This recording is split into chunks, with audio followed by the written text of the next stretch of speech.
보니까 할 말이 없어지는 거예요. 예. 그러니까는 게이머라는 것으로 변명하지 않도록 하기 위해서라도 이런 생각들 가지고 있는 아이들 원인을 찾아내셔야 돼요. 세 번째, 긍정적인 보상은 더 많은 반면 부정적인 반작용이나 처벌은 더 적을 때. 여기 무슨 말씀인지 아실까요? 긍정적인 보상은 더 많은 반면 부정적인 반작용이나 처벌은 더 적을 때. 이게 무슨 말이죠? 자, 잘 지켰어요. 잘 지켰는데 보상을 많이 해줘요. 그러면 잘 지키고 싶죠? 근데 인간의 의지가 약해서 잘 못 지킬 때도 있죠. 잘 못 지켰어요. 그때 어떻게 해야 될까요? 엄청 엄하게 혼이 나야 돼요. 근데 그거를 내 자식이라고 우리 학생이라고 자꾸 느슨해지면 어떻게 돼요? 나 이거 어겨서 엄청 많이 혼날 줄 알았는데 별로 안 혼나네? 이러는 거예요. 예. 그러면서 어떻게 됩니까? 이거 점점 안 지켜도 되는구나. 이러는 순간 중독으로 그냥 가는 거죠. 아시죠? 자, 여기까지 하고 한 5분 정도 쉬도록 하겠습니다.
눈곱이 낀 눈, 그죠? 졸음, 만성피로, 건망증, 체중 감소, 경련, 영양 부족 이런 거 있어요. 이 중에서 대부분은 아시지만 만성피로, 요게 정말 학원에서 죽을 맛입니다. 이것 때문에 학원만 오면 잘 생각하고요. 게임 중독자 아이들은.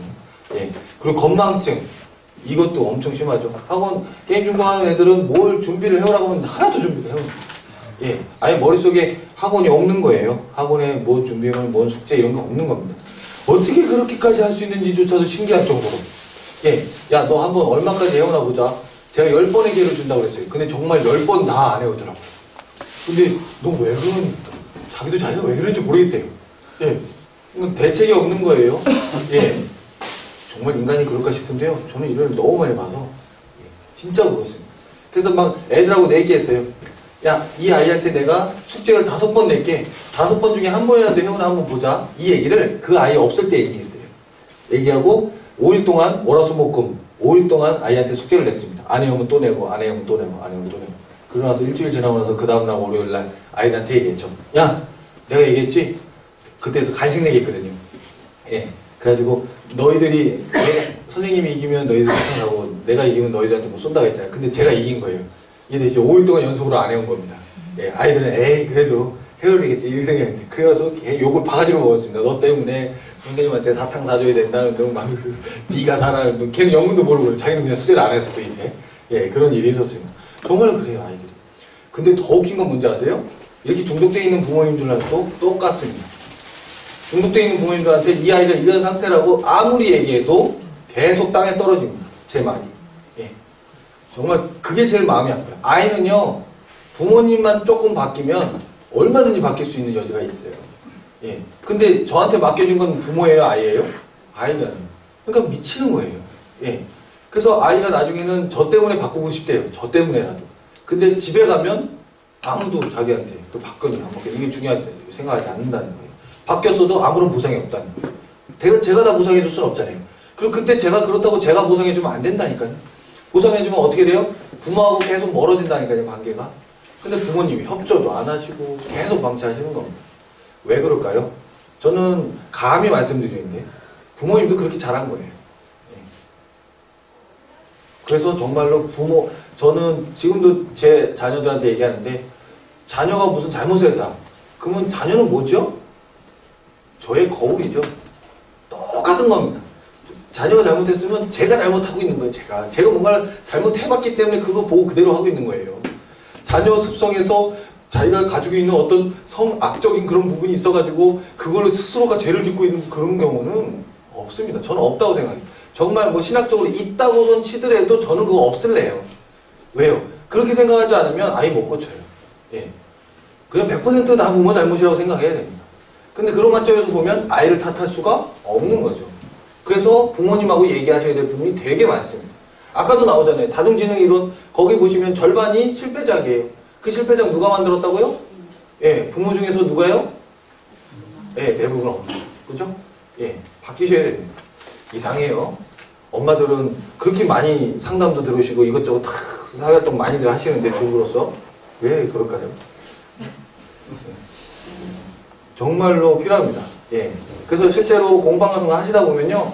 반드시 명사 초청을 하셔서라도 2시간짜리 명사 초청 하시는데 돈 많이 안 들거든요. 예. 명사 초청 같은 거 하셔서라도 부모를 바꿀 수 있는. 예.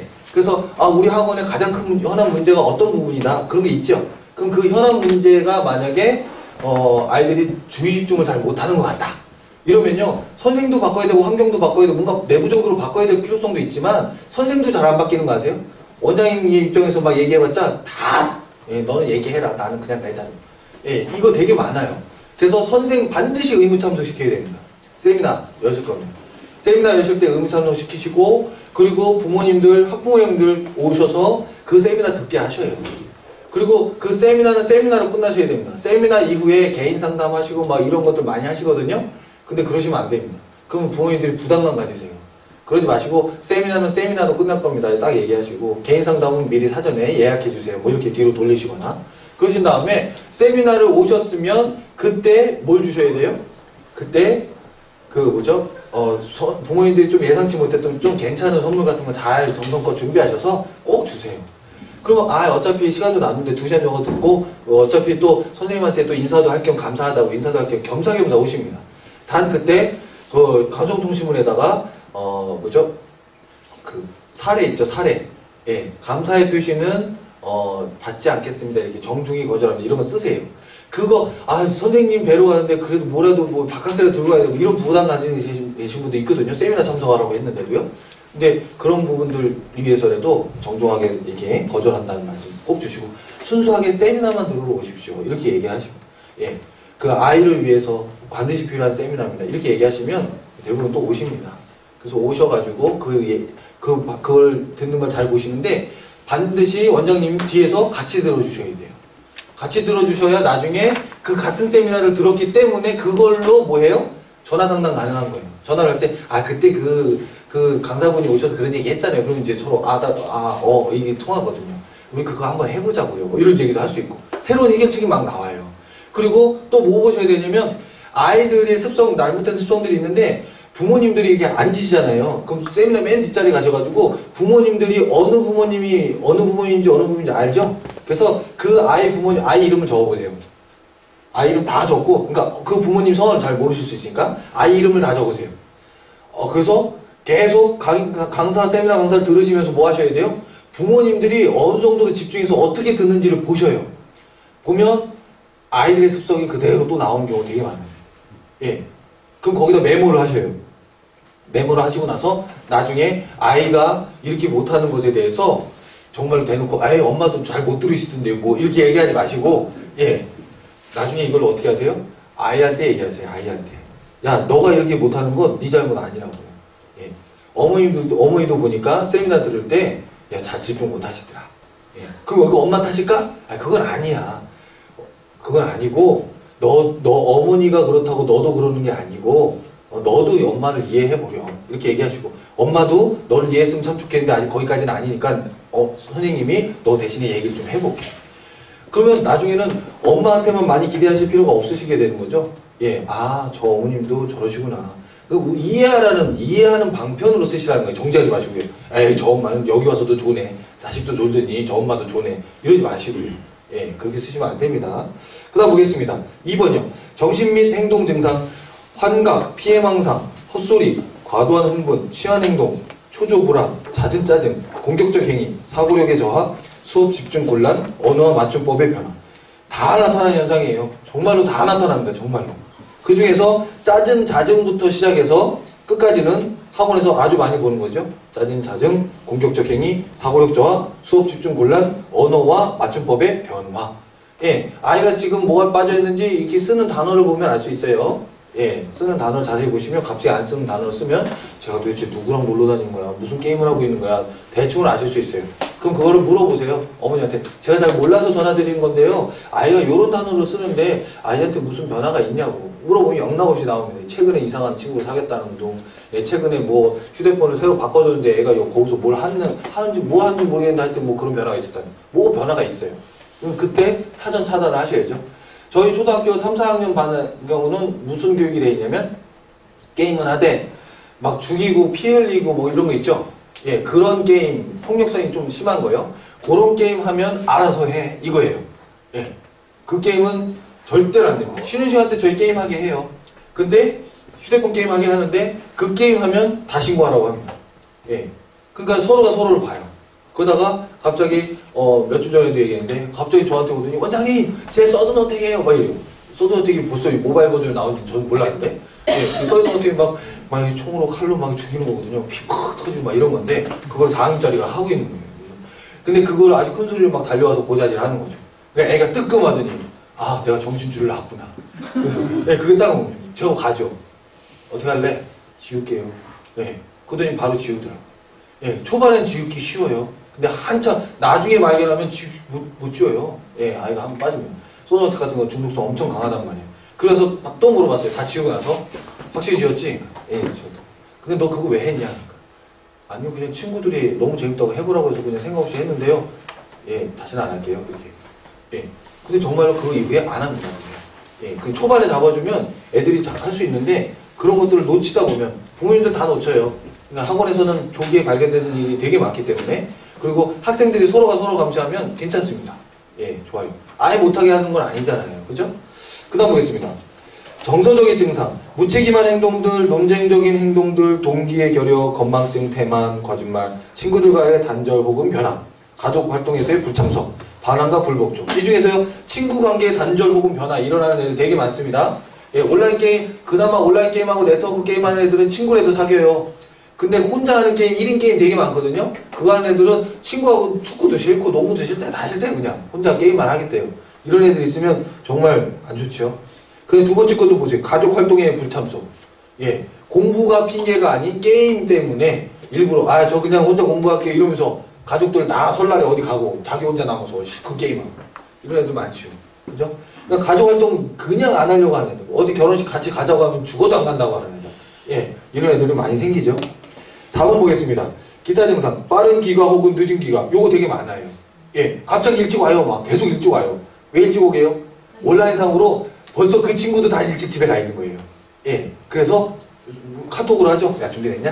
Are you ready? 막 하면서 막, 예, 준비됐다고 하면 시작한다? 접속? 오케이? 하면서 막 카톡으로 막 하고 나서 바로 다 게임하죠. 그런 경우 되게 많습니다. 그 늦은 기간은 뭐예요? 늦은 기간은 집에서 못하는 종류의 게임에 빠져있는 경우예요. 꼭 PC방에 가야지만 할 수 있는 게임들이 있어요. 예, 그 게임들 하느라고 늦은 기가가 일어나는 거죠. 그죠?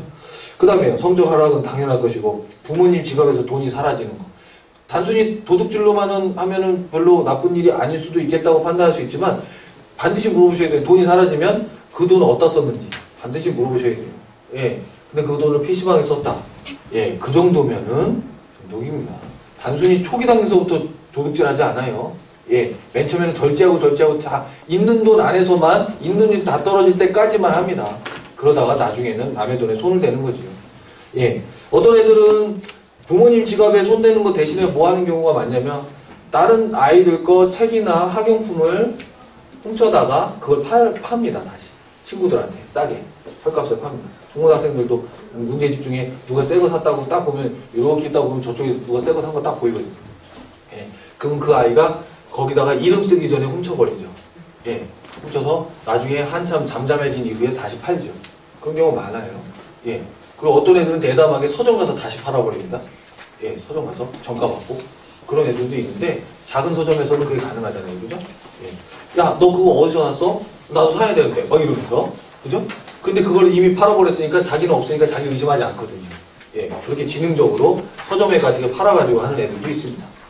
그 다음 보겠습니다. 잦은 지각. 당연하지요? 무단 결석, 교통사고. 교통사고 나는 애들, 저희 학원에서도 한 번 있었어요. 근데 그냥 살짝 부딪히고 그냥 자빠져가지고 그냥 넘어갔는데요. 걔가 이제 모바일 게임 혼자 하고 다니다가, 예, 차가 오는지도 모르고, 예, 그걸 아주 작은 도로였어요. 그냥 뭐라고 하죠? 뒷골목 도로라고 해야 되나? 그냥 차 한 대 지나다니는 그 도로. 거기서도 사고를 당한다. 예, 예. 그러니까는, 아니, 없겠지 하고 갔는데, 다른 차에 가려서 못 본 거죠. 차가 오는지. 요즘 차들은 성능이 좋아가지고 오는지도 몰라요. 그죠? 소리도 안 나기 때문에. 그래서 사고들이 되게 많이 일어납니다. 그 다음 보겠습니다. 게임 중독의 치료 구성 요소, 마지막 페이지 24페이지 보시면요. 문제를 인식합니다. 지금 잃어가고 있는 것들에 대해서 파악하게 해야 되죠. 치료를 하기 위해서 필요한 요소들이에요. 문제를 인식시키고, 그래서 너가 그것 때문에 뭘 잃어가고 있는지를 한번 면밀하게 보고. 아이들은요, 요거 생각 별로 안 해요. 의외로. 아이들은요, 선생님들은 더 잘 생각하실 테니까, 자, 네가 그걸 하기 때문에 뭘 잃고 있는지 한번 종이에다 써보자. 써보라고 해보세요. 몇 개 못 씁니다. 그래? 너 요거밖에 못 써? 그럼 내가 너 대신 써볼게 하고 그 밑에다가 쫙 써보세요. 선생님들 많이 쓸 수 있잖아요. 쫙 쓰고 나서, 자, 어때? 보면은 자기가 그제서야 느끼죠. 아, 내가 정말 많이 읽고 있구나. 예. 거기다 반드시 부모님 쓰셔야 돼요. 부모님. 예, 어머님 쓰시고. 예. 근데 어머니랑 아버지를 쓰실 때는 사랑하는 나의 어머니, 그 다음에 존경하는 나의 아버지. 그렇게 쓰셔야 됩니다. 왜 그럴까요? 그게 미끼예요. 예. 그렇게 써놓으면 아이들이 거기서부터 부정 나와요. 저 엄마 사랑 안 하는데요? 그럼 그때부터 상담 들어가면서 왜 사랑 안 하는지 물어보시면 되고요. 예. 존경하는 아빠 존경 안 하는데요? 너가 언제부터 존경 안 하기 시작했는지 물어보세요. 그러면 고구마 줄기 캐듯이 나와요. 그런 미끼로 그런 과장된 표현을 써보시면, 예, 아이들이 엄마 아빠하고의 관계가 어떻게 돼 있는지. 그러다 보면 대부분, 근데요, 솔직히 말씀을 드리지만 게임 중독 빠져있는 애들 중에 여러 가지 증상이나 원인들 제가 말씀을 드렸는데, 그런 것들 중에서요 가장 많은 원인은 부모하고의 부재예요. 부모하고의 대화 단절. 예. 근데 마치 닭이 먼저냐 달걀이 먼저냐인 것처럼 정말 누가 먼저인지 모를 정도로 심각한 상황이 많지요. 하지만 그때 부모가 먼저 사과하지 않으면 문제 안 풀립니다. 진짜로 그렇습니다. 자식이 먼저 잘못했어도 부모가 먼저 사과해야 돼요. 부모가 먼저. 예, 자기가 먼저. 예, 그렇게 해야 아이가 바뀔 마음을 갖게 되죠. 두 번째, 게임 시간을 기록합니다. 게임 시간 기록하는 거 굉장히 상투적인 것처럼 보여도요, 기록을 그냥 해보세요. 기록해보면 아이가 거기서 뭐 느낄까요? 진짜 내가 이렇게 많이 하고 있구나. 이걸 알게 돼요. 그거 아는 게 목적입니다. 그래서 예, 제가 드렸던 이제 시간표가 있는데 그 시간표에 자기가 게임한 시간만큼 이렇게 네모를 쳐보라고 하면 게임 장난도 아니에요. 예. 그래 놓고 그 게임을 노란색으로 예, 프린트한 거를 한번 붙여보십시오. 예. 거기서 그 학원에서 게임 제일 많이 하는 애하고 그 다음에 게임 중간 정도 하는 애하고 그 다음에 게임 제일 안 하는 애, 아예 안 하는 애 말고 게임을 하는데 적게 절제해서 잘하는 애 있죠? 그 게임 하는 애들하고 게임 써놓은 것만 노란색으로 프린트 해가지고 시간표를 옆에다 따다다다 붙여놓으시면 아이가 느껴요. 우와, 내가 진짜 게임을 많이 하는구나. 예. 근데 그거는 언제 붙여야 될까요? 애들이 있는 앞에서 붙이는 거 아니에요. 예. 벽에다 붙이든 칠판에다 붙이든 바닥에다 놓든 붙여놓고 게임 제일 많이 하는 아이한테만 보여주라는 거예요. 그리고 게임 시간을 줄여야 되는 아이들 있죠? 그런 애들한테만 보여주셔야지 게임 시간 이미 잘 절제하고 있고 줄이고 좋아하는 아이들한테 그거 보여주시면 나중에 어떻게 돼요? 나도 게임 더 많이 해도 되네. 이상해집니다. 예, 문제 파악용으로만 쓰시라는 겁니다. 예, 그 다음에 세 번째, 게임 시간을 줄이기 위한 현실적이고 구체적인 계획을 세웁니다. 예, 이건 너무 추상적인 말이지만 그래도 하고 넘어갑니다. 네 번째, 계획을 세우고 꾸준히 실천하고 넘어갑니다. 게임으로 피하게 만든 문제를 찾아 해결하고. 이게 중요해요. 이게 아까 게임의 원인 분석하고 연결되는 부분이죠. 왜 도대체 게임을 하게 됐느냐 보면 대부분 또 뭐 나와요? 어떤 그 현실을 도피하기 위해서요. 뭔가 피하기 위해서. 예, 그걸 찾아내셔야 됩니다. 많습니다. 근데 그 줄기를 캐다 보면 누구 나온다고요? 부모님, 엄마 나온다고요. 예, 6번 보세요. 근데 부모님, 엄마 아니고 다른 게 나올 수 있어요. 다른 사람이. 그러면 쉽습니다. 그러면 부모님하고 합세해가지고 바로 해결할 수 있어요. 아니면 학교 선생님하고 합세해서 바로 해결할 수 있어요. 저도 학교 많이 들어가거든요. 예, 제가 모 초등학교에 부운영위원장을 3년째 계속 하고 있는데, 예, 올해 이제 운영위원장 해야 되는데 제가 안 한다고 하고 있는데, 실제로 제가 계속 운영위원을 하고 있는 이유가 있어요. 왜 그럴까요? 그 학교의 학생들이 저희 학원에 제일 많거든요. 근데 공교롭게도 제 아들도 그 학교를 다녀요. 그러다 보니까 뭐 어떤 이제 선생님들하고 의사소통을 하기 위해서 제가 일부러 거기 계속 또 운영위원을 하고 있는 겁니다. 그럼 보겠습니다. 그 다음에 보시면 자기 개발을 위해 노력하고 취미 생활을 찾아 즐기도록 함. 예, 요 부분은요 돈이 좀 들어요. 예, 저도 제 돈을 쓰는 경우도 되게 많았습니다. 어떤 친구는 야구 선수가 되고 싶은데 그걸 야구 선수를 안 해줬대요 부모님이. 그래가지고 자기는 이미 나이가 들어가지고 고등학교 들어갈 나이인데 이미 중3이면 야구 선수 늦은 거거든요. 그래서 자기는 이제 뭐 할 게 없다 이거예요. 예, 그래서 자기 게임만 한다. 예, 그렇다고 야구 게임만 하니 그러진 않아요. 이미 중독이라 온갖 게임 다 합니다. 근데 그 아이를 다시 이렇게 돌리기 위해서 제가 정말 돈 많이 썼습니다. 예, 저희 동네에 있는 야구 프로 선수, 야구 출신의 어떤 분을 그분한테 개인 레슨을 받게 했어요. 예, 그래가지고 아이한테 한 2달 동안 개인 레슨비 다 대고, 예, 그래가지고 아이가 마음껏 배울 수 있게 해주고, 그 다음에, 근데 너 현실적으로는 여기서 정말 모든 거 다 포기하고 야구만 올인하면 너가 지금도 할 수는 있다고 하더라. 근데 너무 어려워. 현실적으로 자기가 아는 거죠. 왜요? 야구 선수였던 그분이 이런저런 얘기를 훈련하면서 계속 해주잖아요. 현실방이 빡 되는 거예요. 그러니까 부모 핑계대고 계속 그 야구의 미련만 가지고 있던 아이가 야구를 확실하게 포기합니다. 예, 확실하게 포기하고 나서 야구를 이제 뭐예요? 완전히 좋은 취미 활동으로만 하고 그 2달 동안 배웠으니까 이제 실력이 좀 좋잖아요. 그러니까 더 재밌게 해요, 야구를. 더 재밌게 하면서 이제는 공부를 해보려고 하더라고요. 예. 실제로 스포츠 쪽에서 중독되어 있는 애도 있거든요. 예, 게임 중독으로 들어갔다가 나중에 보니까 얘가 왜 안 하는지 봤더니 자기의 꿈이 공부하고 상관없는 쪽인 애들이 되게 많아요. 그러면 그런 애들은 그것으로 완전히 나갈 수 있는 아이인지 없는 아이인지를 빨리 현실 감각을 틔워주셔야 돼요. 예, 저희 아들내미도 자기 끝까지 축구선수가 되겠다고 얘기해요. 근데 그 아이가 지금은 축구선수가 되면 좋은데 그거 말고 저는 건축가도 돼보고 싶어요. 뭐가 돼보고 싶어요. 이렇게 생각이 열려졌어요. 그 전까지는 초등학교 3학년 1학기 때까지는 무조건 축구선수래요. 예, 이미 축구선수였으면 벌써 뭐가 터야 되는데 근데 그래도 그 학교에서 축구를 제일 잘하긴 해요. 근데 그래도 얘를 현실감각을 틔우기 위해서 제가 뭐 했을까요? 걔랑 똑같이 축구에 미쳐있는 다른 초등학교 3학년 아이 둘을 데리고 저희 안산에서 가장 잘하는 축구클럽에 데려다가 거기다 놓고 테스트도 보게 하고요. 그리고 나서 거기서 여기에 축구클럽에 들어오기 위해서는 어떤 생활을 해야 되는지 감독님한테 직접 듣게 했어요. 감독님 뭐라고 했을까요? 너 여기 학교 끝나고 나서 5시부터 7시까지 매일 2시간씩 월, 화, 수, 목, 금 5일 연습해야 되고 토요일 날은 매일 시합 나가요. 시합 나가서 네가 시합을 뛰든 안 뛰든 구경을 하든 뭘 하든 해야 된다. 그래서 일요일 빼고 매일 와야 돼. 이 얘기를 딱 듣고 7시에 같이 나오는 거예요. 하늘을 봐라. 지금 7시에. 예, 어두컴컴하죠. 그죠? 어때? 할래? 안 해요. 바로 나옵니다. 옆에 있는 친구도 하는. 예. 그 엄마도 굉장히 고민이 많았거든요. 한 방에 해결이 되는 거예요. 그래서 나중에 집에 가서 뭐라고 얘기했을까요? 제 아들내미 말고 그 옆에 친구, 그 친구는 엄마, 내가 그냥 순수하게 좋아할래요. 예. 그리고 나중에 정말 기회가 되면 할지 몰라도 지금은 아니에요. 예, 그렇게 얘기하면서, 예. 그래서 축구선수 되려니까 아니라고. 예, 확실히 아니게 된 거예요. 예. 그럴 수 있습니다. 근데 정말 하고 싶은 애들은요, 어떻게 될까요? 예, 나중에 할래요라고 나와요.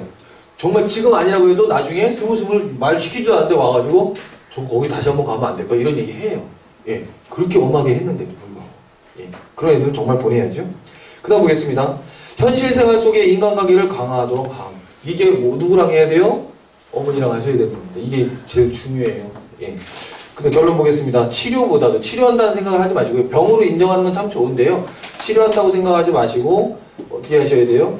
이거를 관계 속에서 회복해야 되겠구나 이런 생각을 하셔야 됩니다. 게임 중독으로부터 회복되기 위해서는 개인적인 의지도 중요하지만 사랑하는 부모, 형제, 자매, 친구의 지지와 격려가 절대적으로 필요합니다. 저는 혼자 게임을 이겨내는 사람은 학생은 단 한 명도 본 적이 없어요. 예, 단 한 명도. 그럼 저하고 친구하고 둘이서 했을까요? 절대로 그런 적 없습니다. 저하고 친구하고에도 한계가 있어요. 아이들은 잘하면 게임을 이겨내면 이겨낼수록 누구한테요? 부모님한테 보상받고 싶어해요. 부모님한테 칭찬받고 싶어합니다. 내가 이렇게까지 변하는 모습에 실시간으로 보상받고 싶어하는데 부모가 반드시 들어가줘야 됩니다. 아니면 친구들이라도 도와줘야 되죠. 또한 전문가의 상담을 받거나 자조모임에 나가는 것도 큰 도움이 되는데 자조모임까지는 아니어도 전문가의 상담 받는 부분은 반드시 하셔야 됩니다. 그 다음에 게임 중독은 다른 모든 중독과 마찬가지로 치료하기가 어렵고 재발되기가 쉬워서 회복 과정에서 많은 인내와 지속적인 노력이 요구됩니다. 따라서 게임을 시작하는 초기 때부터 게임 중독의 위험을 인식하고 게임을 조절하면서 사용하는 습관을 키우는 예방적 노력이 게임 중독을 줄이는 최선의 방법이라고 볼 수 있지요. 자, 그 밑에 보시면요. 무슨 단어가 나오냐면요. 중간쯤에 보시면, 자, 하지만 거기를 보십시오. 자, 하지만, 예.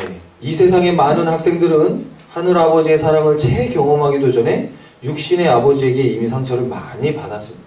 실제로 그렇습니다. 모든 아버지들한테 상처 많이 받아 있어요. 아무리 좋은 아버지를 할지라도요, 아이들을 따로 떼어내서 얘기해보면요, 상처받은 게 참 많더라고요. 근데 육신의 아버지에게 이미 상처를 많이 받아서 이 세상에 계신 여러분들 같은 선생님들은 어떤 존재가 되셔야 돼요? 예, 중간 아버지가 되셔야죠. 예. 저는 가끔 여자아이들인데요, 아버지한테 상처 많이 받은 아이들인데 또 엄마한테까지 상처 많이 받아서 자기의 발달되는 몸을 누구한테 얘기를 못하는 아이들이 저는 많이 보거든요. 근데 그 아이들이 저한테 와서 선생님 저 생리대가 떨어졌는데 생리대 좀 사주세요, 이런 얘기를 저한테 해요. 예. 근데 그 얘기를 집에 있는 아빠한테도 못하겠다는 거예요. 예. 그리고 엄마는 지금 안 계셔가지고, 예, 당장 연락도 안 되고. 아, 그래서 너무 급한데 친구들도 다 없대요. 저한테 막 얘기를 해요. 예. 근데 그런 얘기를 하는 친구를 보면서 되게 속으로 감사했어요. 아, 얘가 나를, 예, 아빠 이상으로 생각하는구나. 그리고 어떤 아이는요, 여자아이였는데, 그 아이가, 막 허겁지겁 학원을 들어와요. 팍! 박차고 들어왔어요, 여자아이가. 너 왜 그래? 그러니까, 제가요. 막 그러면서 얘기를 하는데, 제가요, 지금 성추행을 당하기 직전에서 몰래 이렇게 도망쳐 나왔다는 거예요. 어떤 아저씨가 점점 쫓아오더니 자기한테까지 와서 막 이렇게 터치를 하는 그 순간에 예, 뿌리치고 다가요. 근데 그런 얘기 잘 못하거든요. 예. 근데 저한테까지 얘기를 하는데, 근데 다 저한테 적나라하게 다 얘기를 하더니 제가 하는 말이, 근데요, 어머니한테 비밀로 해주세요. 이렇게 얘기하는 거예요. 예. 실제로 그런 얘기를 많이 듣습니다. 근데 제가 이런 얘기를 많이 듣게 하기 위해서 쓰는 방법이 있어요. 그게 바로 뭐냐면, 여기 계신 분들은 충분히 쓰실 수 있는데, 자녀분들이 꼭 있으시다면, 특히 자녀분들이 조금 어리신 분들이 있으시거나 그렇다면 반드시 자녀분들을 교육관에 대동시키세요. 가끔 오게 하세요. 제가 궁극적인 모델을 하기 위해서 저희 큰 학원을 없애고 이렇게 다시 작은 학원으로 다시 하면서 어디로 옮겼다고 말씀드리면 저희 집 근처로 옮겼다고 말씀드렸죠. 저희 집 옆에 건물이에요. 그러니까 저희 아이들이 아무 때나 옵니다. 아무 때나. 일부러 그렇게 한 거예요. 기획적으로. 그래서 우리 아이들이 학원이라는 개념 없이 학원을 다닐 수 있게 하기도 하지만, 또 제 자녀를 제가 가르치고 싶어서 그러기도 하지만, 가장 궁극적인 건 뭐냐면 학원을 다니는 모든 아이들이 저를 아버지로 생각해줬으면 하는 바람 때문에 그랬어요.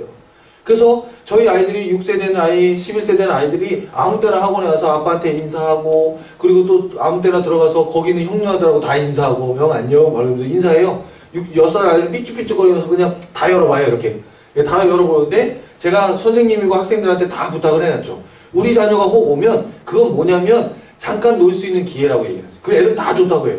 선생님들한테 다 부탁을 해놨습니다. 우리 아이가 오면 뭐라고 하지 마시고 잠깐 한 5분 노세요. 근데 쉬는 시간이 아니어도 그냥 5분 노세요. 이렇게 얘기합니다. 그럼 이건 우리 아이들에는 특권이 아니고, 그 순간 뭐가 돼요? 우리 아이들을 잘 반기죠? 선생님도 막 놀라고 하니까, 원장님이. 예, 우리 아이한테도 막 이렇게 막 사탕도 주시고 막 얘기도 하시고. 그러니까 애들이 거기 가서 형님하고 막 친근하게 지내면서 뭐가 돼요? 저를 동시하게 여기고. 저한테도 똑같은 행동을 하니까. 근데 거기서 보면 자기들한테 하는 말투 그대로를 제 자식들한테 하거든요. 이해되세요? 제가 가끔은요, 남자애들 엉덩이를 막 이렇게 찹니다. 이해되세요? 너 똑바로 안 가? 그러면서 똑바로 차요. 막 차요. 아, 왜 차요? 막 이래요. 근데 그런 얘기 잘 안 해요. 왜 그럴까요? 제가 제 5살 때 아이를 차거든요, 발로. 예, 일부러 보여주는 거예요, 일부러. 나쁜 행동이지만 사실 나쁜 행동이에요. 그런데 어떻게 해요? 그걸 통해서, 저 둘째 아이한테 하는 식으로 나한테 똑같이 하시는구나. 그렇기 때문에 이 발로 차는 행위를 더 이상 뭘로 받아들여요? 차는 행위로 안 받아들여요. 관심으로 받아들여요. 똑같이 합니다. 예. 제가 가끔은 너무 친한 아이들은 머리를 때리기도 해요. 머리 톡톡 치기도 하는데 너 똑바로 안 가? 막 이러고 톡톡 쳐요. 근데 제가 저희 첫째 아들한테 빨리빨리 가 이제. 톡톡 치면 똑같이 하면 똑같이. 말투까지 똑같이. 예. 그러니까는 아이들이 거기서부터 저한테 이렇게 들어오는 거죠. 사실 원장님들은요, 가르치는 일 먼저 하시긴 하셔야 돼요. 근데 나중에 규모가 좀 커지시면 뭐 하셔야 돼요? 아버지 되셔야 돼요. 예, 처음부터 아버지를 하셔야 되지만 가르치는 일이 많다 보면 아버지 되기가 너무 힘들다는 거죠. 예, 나중에는 캐파가 어느 정도 커지시면 꼭 한번 이 소망을 가지시고, 예, 관리형으로 한번 가보십시오. 예, 관리형으로 가보시면 충분히 하실 수 있습니다. 그럼 선생님들이 무슨 역할을 하셔야 되냐? 여기 계신 분들의 반대 성비를 하셔야 되는 거예요. 반대 성비. 근데 여자들은 어떻게 하시냐? 여자들도 아버지 역할처럼 하셔야 돼요. 엄마 역할도 하셔야 되면 아버지 역할. 다 하시는데 한 분의 원장님이 다 못하시잖아요. 다 못하시는 건 누가예요? 강사분들한테 부탁하세요. 아, 나는 이런 성향이어서 이런 건 잘 못해요. 그러면 얘기하셔요. 그러면 이런 부분은 부족하다고 느끼실 때 선생님 대신 좀 해주세요. 이러면 선생님들이 의외로 마치 엄마처럼 해줄 때도 있습니다. 이해되시죠? 제가 실컷 때려놓고 실컷 혼내놓고 선생님한테 늘어놓으면 선생님이 아유 참 아버지 원장님 막 이러면서 막 안아주고 막 이런 역할들을 하신단 말이에요. 그거에 의사소통 좀만 하시면 충분합니다. 그리고 선생님은 학생들의 뭐가 돼야 된다고요? 놀이터가 되셔야 됩니다. 놀이터가 정말로. 그래서 원장님이 딱 보이는 순간 원장님 하면서 예 반겨줄 수 있는 그런 모습이 보이시죠. 원장이 왔다 갔는지 안 갔다 왔는지 이러면 안 됩니다. 그 다음 보시겠습니다. 마지막 페이지 25페이지 보면 거기 보면 자기주도 학습 자료 활용과 원리가 있죠. 요거 잠깐 간단하게 설명드리고 마치도록 하겠습니다. 자, 제가 그 파란색 파일로 드렸던 자료 있죠? 그 파란색 파일로 맨 뒤에 속지, 남색 속지 뒷면에 보시면 자료들이 있지요. 자, 제가 저한테 그 이메일 주소를 문자로 보내주시면 거기 있는 그 전체, 그 파란색 속지 말고요. 그 파란색 파일 전체를 다 파일로 보내드리겠습니다. 근데 거기 있는 그 자료들을 한번 잘 넘겨보셔요. 넘겨보시면 뭐가 나오죠? 첫 번째 뭐가 나오죠? 첫 번째? 예, 겨울방학표가 나오죠? 겨울방학표가 원래는 거기는 5주로 되어 있죠? 근데 원래는 6주였습니다. 6주였는데 지금 방학 줄은 거 아시죠? 예, 방학 줄었기 때문에 겨울방학표나 월간계획표나 사실 똑같죠? 첫 번째 페이지부터 보세요. 첫 번째 페이지 보시면 겨울방학계획표 초중등부용 되어 있죠? 속지 뒤에 있습니다. 맨 뒤에요. 예, 속지 그 다음. 남색 속지 그 다음이요. 자, 겨울방학, 이제, 고등부는 생략하고요. 초중등부용 거만 보겠습니다. 거기 보시면, 날짜가 있고 칸이 큼직큼직하게 써있죠? 그 큼직큼직하게 써있는 날에다가 뭐 적을까요? 여기다 뭐 적을까요? 여기다가요. 여기다가 맨 위 칸에다가는 행사를 적는 거예요. 행사를 어디다 적냐? 행사를 칸에다 적는 게 아니고요. 숫자 있죠? 만약에 화요일날이 10일이죠? 그럼 10일 왼쪽과 오른쪽에 약간의 빈틈이 있죠? 그 빈틈에다가 작은 글씨로 뭘 적어요? 아이들의 가족 행사나 학교 행사는 거기다 충분히 적을 수 있어요. 거기다 적고 밑에 있는 핀 제일 큰 칸 있죠? 제일 밑에 있는 그 큰 칸 한 칸 한 칸들은 뭘 적으시냐면 거기다가 이제 선을 그어가면서 자기가 무슨 과목을 했는지를 적거나 그죠? 아니면은 자기가 오늘 빼먹은 과목이 뭔지를 적는 거예요. 자기가 계획을 짰는데 나중에 계획 짜요. 나중에 계획을 짰는데 거기에다가 무슨 과목을 했는지를 무슨 과목을 빼먹었는지 미룬 것은 무엇인지를 적을 때가 있어요. 근데 가장 건강한 학습법은 뭐냐면 자 건강한 학습법은요 어디를 먼저 보셔야 되냐면 맨 뒤에 보시면요 맨 뒤에 한 4장 넘겨보시면 4주간 범위 계획표라는 게 있어요. 4주간 범위 계획표 요거 보이시나요? 4주간 범위 계획표 찾으셨어요? 4주간 범위 계획표에 뭘 적으시냐면 기간을 적어요. 한 주가 며칠부터 며칠, 1일부터 7일까지, 8일부터 뭐 며칠까지 적지요? 적고 나서 국영수사과에 해당하는 부분에 대해서 내가 한 주 동안 뭘 하겠다는지에 대한 총량을 쓰는 거예요. 구체적으로. 그래서 만약에 뭐 디딤돌을 쓴다 그러면 디딤돌 학습지의 몇 페이지서부터 몇 페이지까지 페이지를 쓰라는 겁니다. 그래서 페이지를 구체적으로 쓸 수 있게. 뭐 몇 쪽, 이거 아니에요. 몇 페이지부터 몇 페이지까지 구체적으로 여기다가 다 쓰는 겁니다. 근데 여기다가 다 쓰기 위해서는 왜 이걸 뒤에다 놨냐면 여기다 다 쓰기 위해서는 한 달 동안 해야 될 총량이 먼저 나와야죠. 한 달 동안 해야 될 총량을 어디다 적을까요? 다시 앞으로 와보세요. 자, 한 달 동안 해야 될 총량 아니면 겨울방학 동안 해야 될 총량을 어디다 적어요?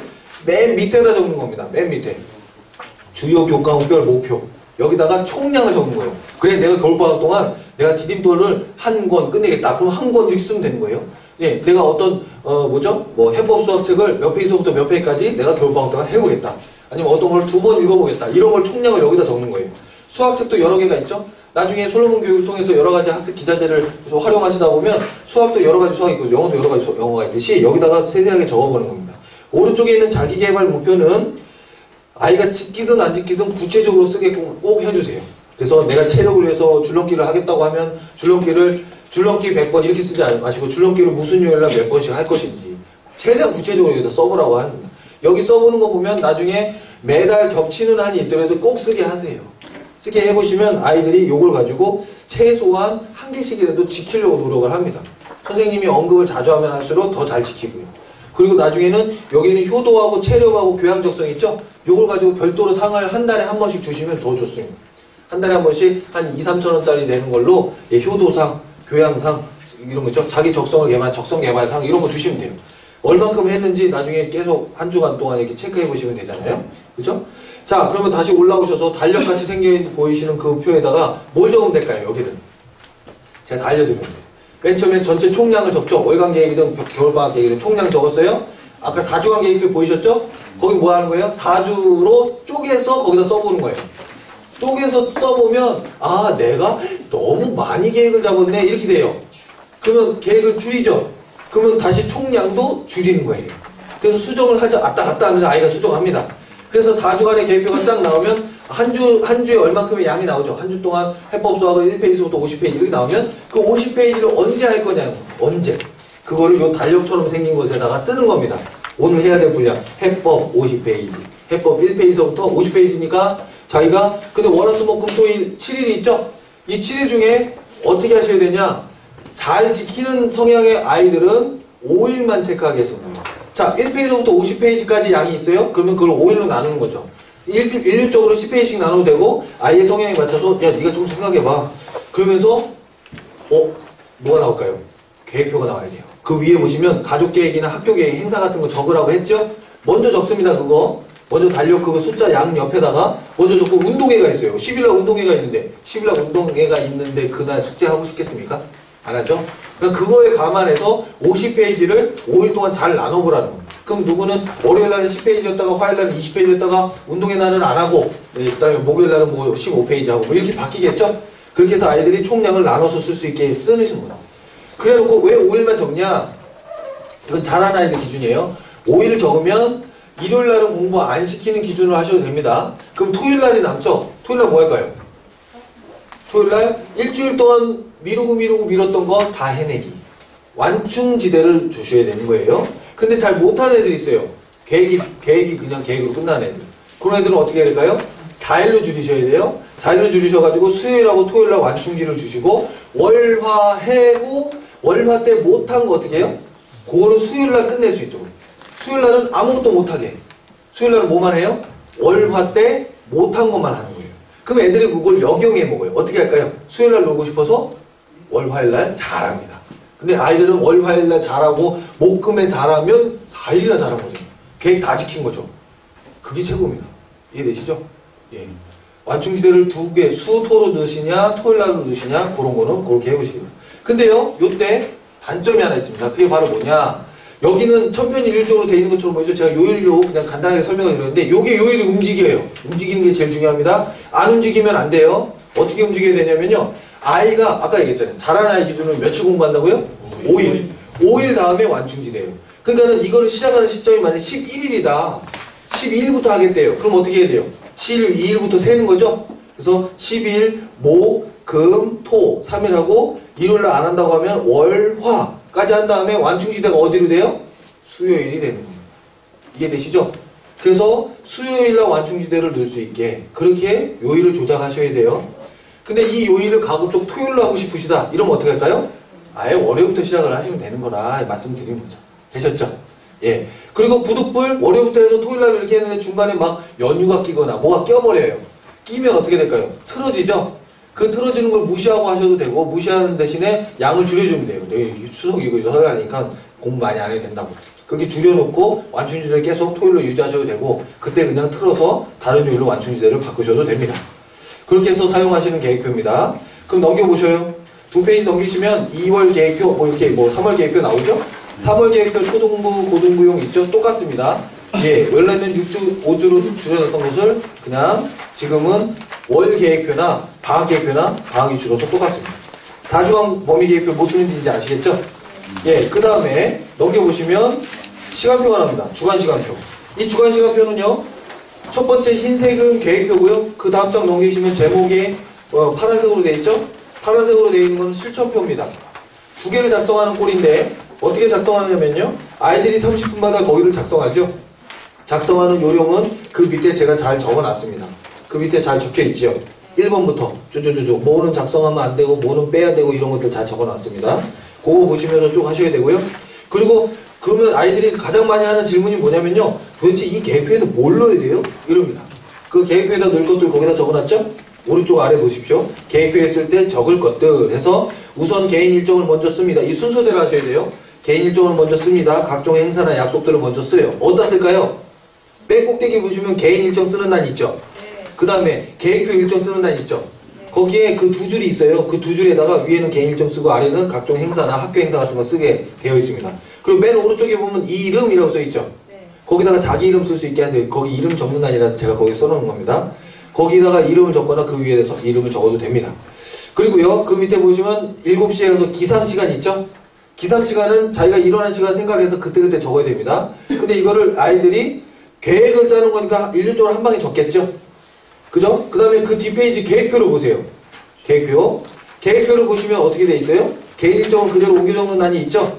옮겨 적으시고, 그 다음에 아이들은 항상 두 가지 표를 기본적으로 같이 작성합니다. 근데 7시란에 보면 기상시간 또 있죠? 여기 뭘까요? 자기가 7시에 일어나겠다고 해놓고 여기 7시라고 써있죠? 7시 뭐냐? 우리 학원에서 정해놓은 거예요. 예, 7시에 지금 일어나줘라. 7시 늦게 일어나는 애들이 많아서.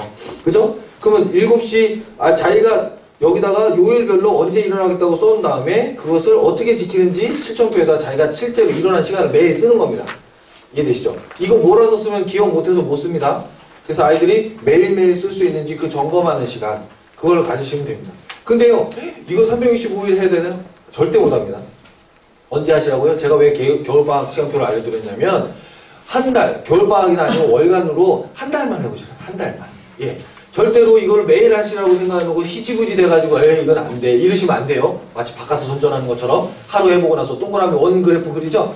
원 계획표 그려놓은 다음에 미친듯이 살았는데 난 도저히 못하겠다 해놓고 그죠? 예, 직장, 바카스 시간 뭐 이렇게 적어놓고 그냥 좋다고 헤헤거리잖아요. 바카스 선전해보시면 그게 나와요. 원 계획표 절대 안 됩니다. 원 계획표는 저희들이 뭐 로봇도 아니고 맨날 그렇게 살 수는 없어요. 항상 요일마다 달라진다고요. 그래서 요일 시간표 이게 가장 적당합니다. 그래서 이걸 해보시고 그 다음에 07시부터 밤 11시까지 예, 고등부나 초등부나 중등부나 다 쓸 수 있게 그렇게 다 30분 간격으로 해놨습니다. 해놨는데 거기다가 적을 것들을 다시 한번 밑에 것들을 보시면 세면은 언제 하는지, 운동은 언제 하는지, 아침, 점심, 저녁을 언제 먹는지, 그 다음에 간식, 낮잠, 독서 언제 하는지, 각종 숙제들 언제 하는지, 방과 후 수업 있으면 언제 하고, 각종 학원들 우리 학원 말고 다른 학원 다니면 언제 하는지, 학습지 하면 언제 하는지, 일기 언제 쓰는지, 각종 게임기, 닌텐도 같은 거. 게임기는 뭐냐면 게임을 PC 게임을 하는지, PC방 가서 하는지, 닌텐도를 하는지, 아니면 주로 휴대폰을 하는지 써보라는 거예요. 예. 예, 저는 다 하는데 그럼 다 써보라는 겁니다. 언제 뭘 하는지. 써보고요. 컴퓨터 게임은 따로 적으세요. 예, 휴대용 게임하고 컴퓨터 게임기는 따로 적으십시오. 그 다음에 그 밖에 나머지 개인적인 것들을 써세요. 라는 이 순서대로 쓴 겁니다. 1번부터 천천히. 예, 이 순서를 어기시면 안 돼요. 이 순서 어기시면 주객이 전도돼가지고요. 막 노는 시간 엄청 많고요. 막 그렇습니다.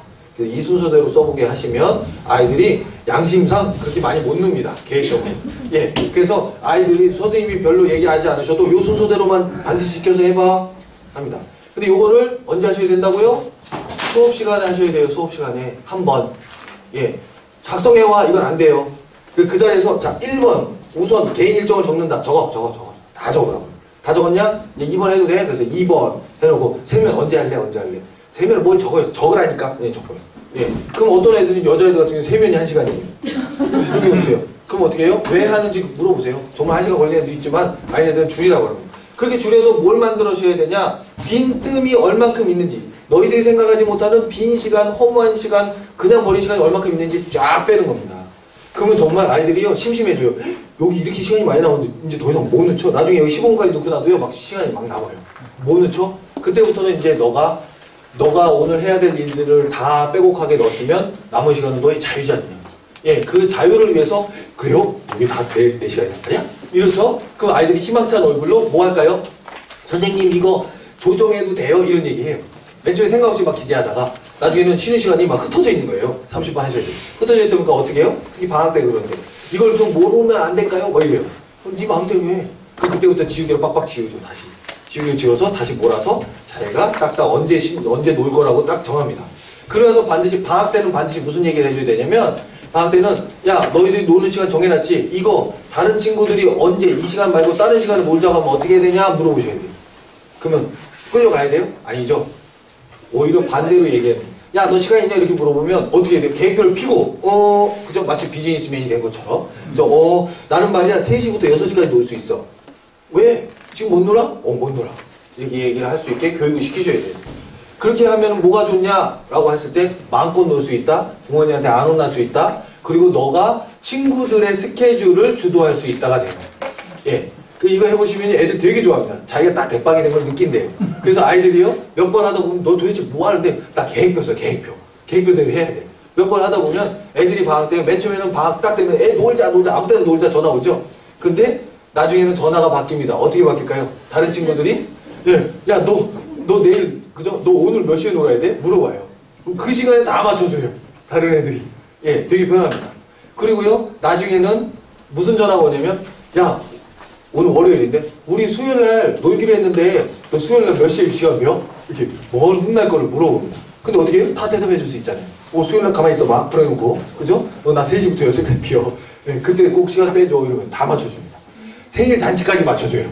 다른 애들 생일 잔치까지. 네, 그 아이 꼭 와야 된다고 하면서. 그래서 실제로 아이들이 요걸 지키는 맛을 느낄 수가 있어요. 예, 이거를 실제로 꼭 한 달 넘기실 필요도 없고요. 처음에 한 2주만 해보셔도 됩니다. 근데 요거 작성해서 그 실천표 작성하다 보면 그 맨 밑에 보시면요. 실천표를 보세요. 뒷페이지 실천표 보시면 맨 밑에 낮잠 시간을 지키지 못한 이유, 취침 시간 지키지 못한 이유가 있어요. 요거 2개 반드시. 요거는 반드시 방학 때는 해줘야 돼요. 예, 방학 때. 예, 방학 때는 낮잠을 언제 자는지, 취침은 언제 자는지, 방학 때 취침만 잡아도 아이가 굉장히 효과적으로 방학을 보낼 수 있습니다. 애들 막 늦게 자고 막 늦게 일어나고 난리도 아니죠? 예, 그래 놓고 하루가 언제 가는지 모르겠대요.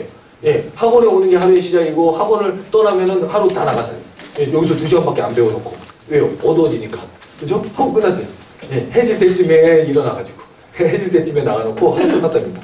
그런 얘기 많이 하는데, 자기가 지침을 지키지 못한 것들 쓰고요. 거기 보시면 하루 평가 있어요. 하루 평가. 하루 평가 보시면 월, 화, 수, 목, 금까지만 있죠? 토요일, 일요일하는 평가까지 하지 마십시오. 예. 그리고 마음껏 놀게 하시고요. 보시면 하루 평가는 뭐 쓰냐? 하루 동안 실천한 표를 보고 계획하고 비교해봐서 너한테 네 자신한테 점수를 줘보라는 거예요. 그런데 몇 점 할 때 0이나 5로 끝나지 않고 정확하게 몇 점, 73점, 72점. 그리고 왜 그렇게 매겼는지에 대해서 반성을 써보라는 거죠. 그죠? 거기다 못한 이유 쓰고 나중에 물어보시면 되고, 한 주가 지나면 그 밑에 보시면 이번 주 자기평가 반성이 있죠? 통틀어서 이렇게 했는데, 그래서 네가 이번 주 어떻게 살았는지 자기 스스로 반성해보고, 오른쪽 맨 밑에 노란색 보시면 다음 주 계획 실천을 방해할 만한 것들, 요게 있어요. 한 주 살아보니까, 아, 나란 사람이 이런 거 방해를 많이 받는구나. 방해를 여기다 적어보라는 거예요. 그래 놓고 다음 주 계획 실천을 위해서 미리 수정한 것들, 여기다가 이렇기 때문에 내가 이렇기 때문에 내가 이런 부분은 좀 절제해야 되구나, 이런 것들은 좀 수정해야겠구나. 내가 공부를 이렇게 많이 할 줄 알았는데 나는 이런 거 방해를 많이 받다 보니까 방해하는 요소를 좀 줄여도 나는 공부를 10시간이 아니라 7시간밖에 못하는 거, 이렇게 수정을 해야겠다고 여기다가 포맷을 달아놓으세요. 그럼 그거에 기억에 맞춰서 어떻게 합니까? 다음 계획표, 2주차 계획표를 짤 때 아이들이 많이 바뀌어요. 그리고요, 조금만 힘이 되시면 이 계획표를 반드시, 이 계획표는요, 최소한 뭘 하셔야 되냐면 계획표 실천표를 반드시, 계획표는 처음 짜시면 복사하셔야 됩니다. 복사해서 사본 가지고 계셔야 되고요. 원본은 어떻게 하셔야 돼요? 원본을 아이들한테 돌려주시고, 그 다음에 실천표, 일주일 지나면 실천표 다 채워지죠? 그거 복사하셔서 같이 놔두셔야 돼요. 아시겠죠? 계획 실천표는 같이 묶어서 호치케이스 박아서 한 주씩 호치케이스 박아가지고 넣으시고, 중요한 거는 조금 더 시간이 되시면 뭘 하시냐, 계획표 짜신 다음에 그 계획표를 선생님을 시키시든지 어떻게 시키시든지 요거 원본 프로그램 있으니까 그 프로그램에다가 다 적어서 깔끔하게 그 다음날 줘보세요. 애들 되게 좋아합니다. 그 다음날 자기는 막 엉망으로 이게 연필로 막 찍찍 거가면서 했을 거 아니에요. 근데 그걸 아주 깔끔하게 줘보세요. 그럼 그거 어느 천년에 합니까 싶은데 계획표가요 의외로 간단해요, 아이들께. 그래서 자세히 보시면 나중에요 언제 학원 딱딱딱딱 정해져 있는 게 딱 있어요. 그럼 그건 뭐 하면 돼요? 아예 저장을 하면 돼요. 그 아이 이름으로 그 엑셀 파일을 저장해 놓으면 됩니다. 그럼 계속 4주 내내 똑같아요. 4주 내내 비어있는 시간 똑같습니다. 그럼 나머지 거만 바꾸라고 하면 되죠. 그렇게 해서 아예 딱 주면 아이들이요 이미 학원 가는 거 다 정해져 있으니까 그 나머지 시간 동안 내가 어떻게 효과적으로 계획을 짤까 하면서 둘째 그 계획표를 받아본 아이들은 다시 또 바꿉니다. 계획을 더 효과적으로 살아보고 싶어서. 예, 그래서 그건 조금 손이 많이 가지만 해보실 분들은 한번 해보시고, 마지막 거 설명하고 마치겠습니다. 마지막에 보면 학생 관찰일지가 있어요. 학생 관찰일지는 누가 쓰시는 거냐면 가르치는 분이 쓰시는 거예요. 그래서 그 수업 시간 때 코칭을 하면서 학습을 하면서 여기다가 아이가 요 조그마한 수업 관련 칸이 있고 과제 칸이 있고 정서 환경 생활변화 긴급사항 칸이 있죠? 하루에 요거만 쓰는 거예요. 선생님들한테 업무일지 쓰라고 하면 굉장히 싫어해요. 예, 업무일지에 아이가 얼마큼 진도 나갔습니다. 실제 반이 진도 나가는 건 괜찮은데 반이 전체가 몇 페이지부터 몇 페이지까지 수업 나갔습니다. 괜찮은데 솔로몬 교육은 그렇지 않죠. 다 개별 진도로 나가기 때문에 그거 쓰라고 하면 굉장히 싫어합니다. 근데 그걸 어디다 쓰라고 해요? 여기다 쓰라는 겁니다. 여기다가 어떻게 해요? 여기다가 아이들한테 그때 수업 때 느낀 걸 쓰라는 거예요. 보이는 그대로 객관적으로 그냥 쓰라는 겁니다. 감정에 충실해서 쓰지 말고. 그리고 그때 이 아이가 수학을 몇 페이지부터 몇 페이지까지 했는지 여기다 쓰라는 거예요. 그리고 과제가 개별 진도이기 때문에 다 과제가 다를 수 있죠. 과제란을 아이한테 낸 거 여기다가 쓰라는 겁니다. 그러니까 한 손에다가 이렇게 들고, 그죠? 이렇게 일지를 들고 아이한테 가서 아이 책장을 넘기면서 너 여기서부터 여기까지 해와 하죠? 그런 다음에 그거 페이지 딱 보시고 여기다 바로 적으시면 돼요. 예. 이걸 따로 애들 다 보내고 나서 적으면요 못 적습니다. 선생님들 기억이 잘 안 나서. 그래서 아이들 수업 마무리할 때 5분에서 많게는 7분 정도 걸려요. 그 시간에 돌면서 아이들 여기다 다 적고 그때 적으라. 그때 과제는 그때 적으시고 수업 관련된 거는 아이들 다 보내고 나서 수업 관련된 거 짤막하게 한 줄이라도 적으라고 하시는 거예요. 그 정 적을 게 없으면 뭘 적을까요? 항상 기본적으로는 아이가 몇 페이지부터 몇 페이지까지 공부했다는 양을 여기다 적는 건데 업무일지를 여기다 적는 건데 정 적을 게 없으면 페이지만이라도 적으시라. 그리고 페이지 플러스 아이한테 뭔가 관찰된 게 있으면 여기다 적으라는 거죠. 그 다음에 맨 오른쪽에 아이가 학교에서 무슨 일을 당했다. 아이가 뭐 지금 뭐 긴급한 일을 당했는데 이것을 전달할 때 여기다 반드시 쓰세요. 긴급한 일을 당했다고 원장님한테 전화하고 원장님한테 구두로 설명하는 거 참 좋지만 그러고 나서 여기다 반드시 쓰셔야 돼요. 왜냐하면 나중에 물어봅니다. 나중에 우리 학원에서 충분히 다 해결됐는데 집에 가서 한 달 후에 한 달 전에 한 달 언제쯤인지 잘 모르겠는데 우리한테 학원에서 그런 일이 있었다면서요? 이럽니다. 그럼 끝장나요. 그럼 어떻게 해요? 빨리 펼쳐보셔야 되죠. 펼쳐보셔서 예 기억합니다. 이러고 나서 어떻게 해요? 며칠쯤에 이런 일이 있었는데 그때 그걸로 이렇게 원만하게 해결했습니다. 이러셔야 되는데 전혀 생각도 못하고 계시면 그때부터는 주도권을 뺏기는 겁니다. 그럼 엄마가 시키는 대로 다 할 수밖에 없어요. 예, 이해되시죠? 그런 유형으로 쓰시면 됩니다. 저 같은 경우는 외부 활동을 많이 하다 보니까 학원에서 무슨 일이 있는지 전혀 모를 수도 있죠? 예, 어떤 날은 그럴 수 있어요. 근데 저는 항상 이제 가서 뭐예요? 요 일지 보는 거죠. 예, 요 일지 보면 또 어쩔 때는 오늘 못 들어갈 수 있죠. 집에 뭐 예, 캠프 하다 보면 그럴 때는 선생님들 다 작성한 다음에 사진을 찍어달라고 해요. 찍어서 딱 보내주면 바로 볼 수 있죠. 예, 그래서 아예 선생님들이 귀찮으니까 다 아예 저 바쁜 거 아니까 다 찍어줍니다. 시키지 않아도 다 찍어주면 그거 보고 예, 제가 이렇게 하고 합니다. 지금은 중간에 또 매니저가 있어서 매니저가 그 일을 다 합니다. 그래서 저한테는 이제 중요한 사항만 올려주고 있는데요. 마지막에 보시면 일간 플래너가 있습니다. 일간 플래너는 제가 일주일치 샘플로만 드렸는데 실제 파일은 이제 한 달치 샘플이 다 있습니다. 그리고 보시면 이 일간 플래너는요. 지금까지 제가 설명해 드렸던 것을 아이들이 저 다이어리 하고 싶어요 하면은 요거 가지고 해보시면 돼요. 요거를 축소해서 예, 축소 요즘 그냥 축소 버튼만 누르면 바로 절반으로 축소돼서 나오는 거 아시죠? 프린터기에. 그래서 요거를 한 페이지가 아니라 이걸 2단으로 하셔가지고 양쪽으로 페이지 나올 수 있게 하실 수 있잖아요. 그래서 여기다가 다 쓸 수 있게 합니다. 그러면 거기 보시면 동그라미가 있죠? 자, 동그라미는 뭘 얘기하는 거냐면 우선순위입니다. 우선순위. 그러니까 아이가 오늘 국어, 수학, 사회, 역사, 과학, 뭐 영어 이런 거 있는데 그 중에서 뭐 3과목을 공부하겠다. 자기 공부를. 그럼 그 공부에 대해서 거기다가 교재에다가 범위를 정확하게 쓰는 거예요. 교재 페이지까지 범위. 어떤 교재 이름 쓰시고 범위에다가 정확한 페이지를 쓰라고 하는 겁니다. 페이지 쓰고 나서 가로치고 거기 가로가 없지만 가로치고 몇 페이지인지를 써면 더 좋습니다. 그러면 총 분량이 딱 나오잖아요. 그죠? 그리고 나서 뭘 하시냐면 아이가 계획을 교재 범위까지 딱 썼어요. 그러고 나서 내가 이거를 학교 가서 집에서 어느 순서대로 공부해야 맞는지 우선순위를 써야 돼요. 우선순위. 예.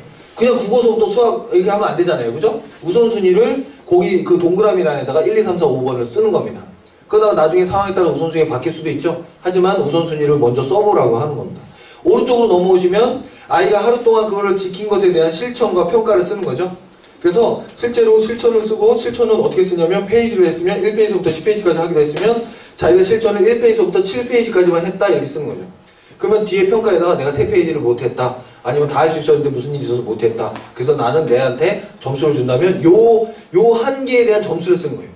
많은 분들이 자기주도 학습할 때 그냥 하루 전체에 대한 점수만 딸랑 쓰고 말하고 있는데 그건 너무 추상적입니다. 쓸모도 없습니다. 각 과목별에 대한 점수를 한번 써보라고 하면 애들은 금방 씁니다. 그 다음에 거기 네모난 조그만 실천 밑에 박스, 그 박스는 뭐냐면 위에 써있죠. 성취했을 땐 V표, 진행 중일 때는 점 찍고 연기한 거는 왜 연기했는지 표시를 하라는 거죠. 그 취소한 거는 X. 이렇게 해놓으면 굳이 많이 수정하지 않아도 그 표만 가지고도 충분히 될 수 있습니다. 밑에 보시면 기타 사항에 보시면 과제, 준비물, 학교 일정, 부모님께 전달해 드려야 될 사항, 친구와의 약속, 챙겨야 할 사항을 여기다가 다 적어보라는 거예요. 실제로 적힐 수 있습니다. 여기 안에. 그래서 여기다가 적어보게 하시고 그것들을 어떻게 지키는지 한번 여기다 써보라는 겁니다. 그리고 외부에서 도전과 격려들 이런 거는 성경 구절을 써도 되고 선생님이 좋은 얘기 했으면 여기다 쓰는 거죠. 수업 시간에도 쓸 수 있잖아요. 오른쪽에 보시면 내 안의 공간 여기다가 하루나 한 주나 한 달을 돌아보면서 써보는 거죠. 1일 같은 경우는 한 달을 돌아와서 지난달에 내가 뭐 했는지 쓸 수도 있잖아요. 그리고 월요일 같은 경우는 뭐예요? 지난 한 주 동안 어떻게 지냈는지 써볼 수 있죠. 그 다음에 그렇게 해서 최종평가 점수 여기다가 쓰는 난이 있는 거죠. 이렇게 써보시면 실제로 교회에서 있는 일, 학교에서 있는 일, 자기 개인적으로 있는 모든 일들을 여기다 다 적을 수 있어요. 한 페이지 안에 끝내보다 보면 아이들은 잘 써요. 진짜 이게 막 복잡하고 페이지가 많고 이러다 보면 처음에는 좋아 보이지만요. 예, 어떻게 돼요? 쓰다가 끝나요. 예, 쓰는 게 목적이 되는 경우도 많습니다. 그렇게 되지 않도록 잘 지도해 주시면 좋겠고요. 이런 것도 너무 오래 하지 마십시오. 그냥 조금 겨울방학 때, 여름방학 때 한번 해보시고 그 중에서 잘하는 아이가 있어요. 잘하는 아이. 그 아이들한테만 시키십시오. 예, 못하는 아이들은요. 한 번 더 기회를 주어도 괜찮지만 못하는 애들은 다 이유가 있어요. 그래서 더 강도를 낮추시거나 낮춰서 계속 끌고 가시는 건 괜찮은데 강도를 아무리 낮춰도 안 되는 애들은 그 아이들은 잘못된 게 아니고요. 뭐 하는 거예요? 계획표가 없이 공부 잘하는 애들. 계획표를 짜면 안 되는 애들이 있어요. 실제 다 서울대 가는 애들도 물어보십시오. 서울대 가는 애들 중에 계획표 없이 서울대 가는 애들 굉장히 많습니다. 예, 자기 느낌에 의해서 공부하는 애들 많아요. 그런 애들이 있기 때문에 이 계획표가 악이 되는 수가 있어요. 독약이 되는 수가 있기 때문에 그런 애들을 분별해내기 위해서라도 반드시 어느 정도만 해보시고 왜 계획을 안 짜는지, 왜 계획 안 짜고 하는 게 좋은지 반드시 물어보시고 아예 성향을 파악해 보시라고요. 그러면 그 나름대로 원하는 형식이 있어요. 그 형식대로 가시는 게 좋습니다. 이거는 그냥 일률적인 계획표니까 이해해 주시기 바랍니다. 마지막 한마디 하고 마치겠습니다. 우리가 보시면 맨 마지막 페이지 25페이지에 나와 있는데요. 이런 것들을 자기주도 학습이요. 학습 코칭이요. 쉬워 보여도요. 실제로 그렇지가 않습니다. 훨씬 손발이 많이 갑니다. 실제로. 그래서 내가 어느 선까지 할 수 있는 교육기관을 만들겠다. 이 마지노선이 되게 중요해요. 너무 부러워하지 마시고요. 너무 못한다고 자책하지 마시고 자기가 스스로 설정을 해놓으신 다음에 아까도 있잖아요. 플로우 수업 하는 것들 저희 학원은 플로우 수업 없다니까요. 근데 플로우 수업을 위해서 심리적으로 벽과 답을 허문다고 했잖아요. 어떤 식으로든 자기 수준에 맞는 자기 학원에 맞는 정도로만 하시되 어떤 식으로든 기준이 책정이 되면 뭐가 되냐면 다음과 같은 말이 필요할 때가 있습니다. 제가 그걸 읽어보겠습니다. 학생들은 어른들의 생각보다 아주 자주 지치고 포기합니다. 아주 자주 지치고 포기해요. 그러한 마음을 조금 더 빨리 헤아려서 대비책을 세워놓으시는 것이 선생님일 것입니다. 학생보다 먼저 생각하시고 먼저 움직이시고 먼저 고민하시는 모습, 이게 사실 뭐예요? 첫 시간에 말씀드렸던 코칭이죠. 코치하는 사람들이 먼저 일어나고 먼저 준비하잖아요. 선수보다. 그죠? 먼저 준비하시고 나중에는 선수가 다 갔어도 나중에 끝까지 마무리하시고 분석하시죠? 먼저 고민하는 그런 것들이 필요합니다. 그래서 나중에 학생들이 다 가고 나서도 학생보다 늦게까지 생각하고 늦게까지 움직이고 늦게까지 고민하는 모습이 정말로 필요합니다. 마치 누구처럼요? 어머님처럼. 예, 어머니 역할이 이때 필요한 겁니다. 실제로 그래서 코칭 해보시라고 하면 남자들 잘 못합니다. 예, 어머니 성향이 있는 남자분들은 잘 하실 수 있는데요. 예, 오히려 여자 원장님들이 훨씬 잘합니다. 이런 거 제가 이렇게 자료를 드리고 상담을 해보다 보면 예, 그런데 너무 평균하지 마시고 누구나 하실 수 있다.